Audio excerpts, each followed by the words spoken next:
नमस्कार, मैं हूं आशीष त्रिपाठी आपके साथ। और ऑपरेशन सिंदूर की सफलता के बाद अब सर्वदलीय बैठक की जानकारी मिल रही है। आज सुबह 11 बजे सर्वदलीय बैठक बुलाई गई है और इस बैठक में केंद्रीय गृह मंत्री अमित शाह भी शामिल होंगे।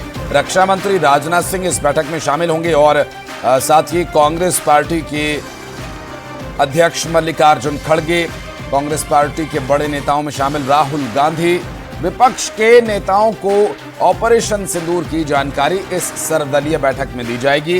और इस सर्वदलीय बैठक में राहुल गांधी, मल्लिकार्जुन खड़गे समेत विपक्षी दलों के कई नेताओं के पहुंचने की संभावना है।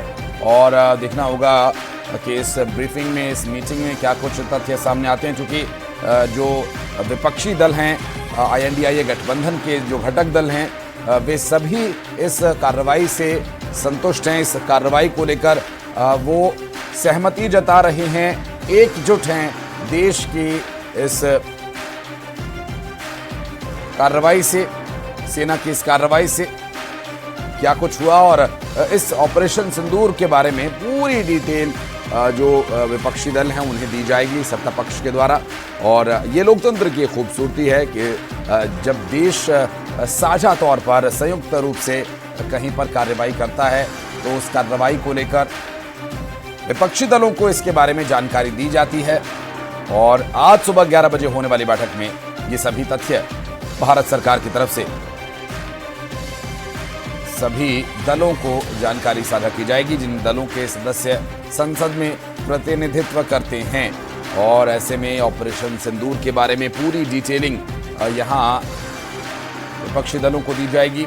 मल्लिकार्जुन खड़गे इस सर्वदलीय बैठक में शामिल होंगे, राहुल गांधी पहुंचेंगे इस सर्वदलीय बैठक में।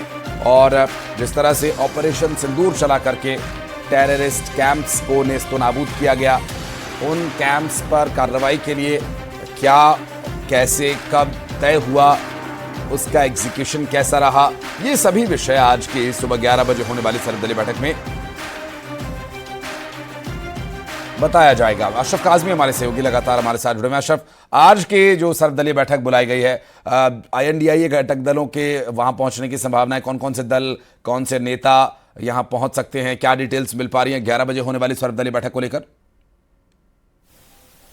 हाँ आशीष, देखिए सर्वदलीय बैठक जो है सुबह 11 बजे करीब संसद भवन में होगी। और आज इस बैठक का जो मुख्य उद्देश्य है वो सरकार का है कि किस तरह से उन्होंने पहलगाम आतंकी हमले का बदला लिया है। जो आतंकी नेटवर्क थे, जो उनके लॉन्च पैड थे, जो उनके मुख्यालय थे, चाहे वो जैश के हों, हिजबुल के हों, लश्कर के हों, उनको किस तरह से नेस्तनाबूद किया गया और वहाँ पर आतंकियों को के जो आगा थे वो कैसे मारे गए। तो उस पूरी एक एक चीज़ उनको डिटेल में बताई जाएगी। हालांकि कल फौज ने की तरफ से, जो सरकार की है, आर्मी की तरफ से ब्रीफिंग दी गई थी, लेकिन वो ब्रीफिंग क्योंकि मीडिया को की गई थी तो वो बड़ी सीमित होती, जितनी ज़रूरी होता है उतना ही बताया जाता है। लेकिन ये सर्वदलीय बैठक है, यहाँ पर तमाम बड़े नेता मौजूद रहेंगे। इसमें अमित शाह भी होंगे, राजनाथ सिंह भी होंगे, वित्त मंत्री भी होंगी।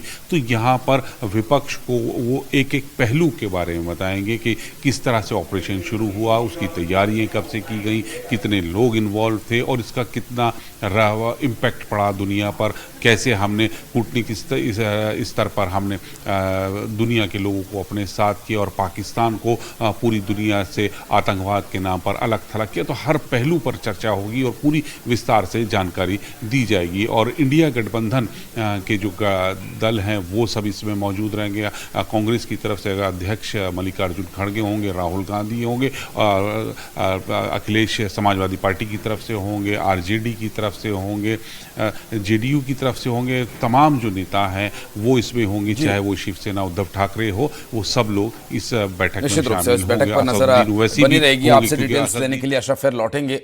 बहुत शुक्रिया फिलहाल आपका इस पूरे मामले पर जानकारी देने के लिए। ऑपरेशन सिंदूर, जिसके तहत भारतीय सेना ने आतंकियों से 22 अप्रैल का पूरा बदला लिया, आखिरकार कैसे इस पूरे ऑपरेशन को अंजाम दिया गया, कैसे सेना ने आतंकी ठिकानों को किया तबाह बर्बाद।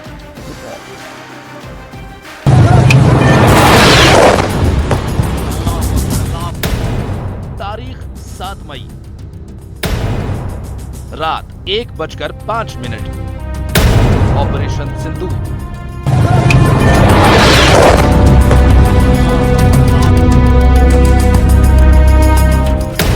सेना के वो 25 मिनट।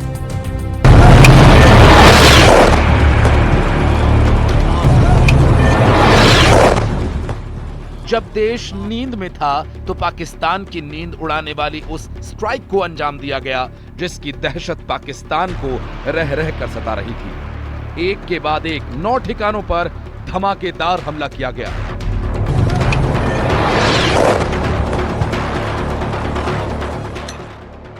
इस हमले को बहुत बड़ी प्लानिंग के तहत अंजाम दिया गया। खबर है कि आतंकी अपने हाइडआउट से शिफ्ट होने ही वाले थे, लेकिन उससे पहले कि वो भाग पाते भारतीय सेना ने ताबड़तोड़ स्ट्राइक कर आतंकियों के मंसूबों को धराशायी कर दिया।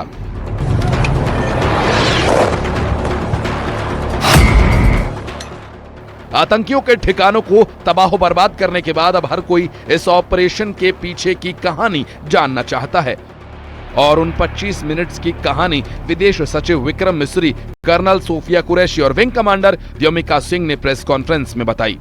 पूरे ऑपरेशन को परत दर परत मीडिया के सामने रखा। एक समूह ने खुद को रेजिस्टेंस फ्रंट टीआरएफ कहते हुए इस हमले की जिम्मेदारी ली है। यह समूह संयुक्त राष्ट्र द्वारा प्रतिबंधित पाकिस्तानी आतंकवादी समूह लश्कर-ए-तैयबा से जुड़ा हुआ है। यह उल्लेखनीय है कि भारत ने मई और नवंबर 2024 में संयुक्त राष्ट्र की 1267 कमेटी की सैंक्शंस मॉनिटरिंग टीम को अर्धवार्षिक रिपोर्ट प्रस्तुत की थी, जिसमें टीआरएफ के बारे में साफ इनपुट दिए गए थे। इससे पाकिस्तान स्थित आतंकवादी समूहों के लिए कवर के रूप में टीआरएफ की भूमिका सामने आई थी। इससे पहले भी दिसंबर 2023 में भारत ने इस टीम को लश्कर-ए-तैयबा और जैश-ए-मोहम्मद के बारे में सूचित किया था, जो टीआरएफ जैसे छोटे आतंकवादी समूहों के माध्यम से अपनी गतिविधियों को संचालित कर रहे हैं। इस संबंध में 25 अप्रैल को यूएन सिक्योरिटी काउंसिल प्रेस वक्तव्य में टीआरएफ के संदर्भ को हटाने के लिए पाकिस्तान के दबाव पर भी ध्यान दिया जाना चाहिए।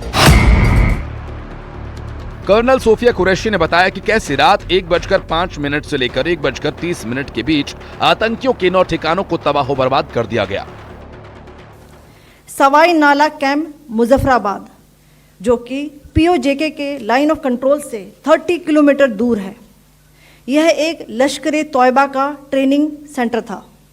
20 अक्टूबर 2024 सोनमर्ग, 24 अक्टूबर 24 गुलमर्ग, 22 अप्रैल 2025 पहलगाम, इन हमलों के आतंकियों ने यहीं से प्रशिक्षण लिया था।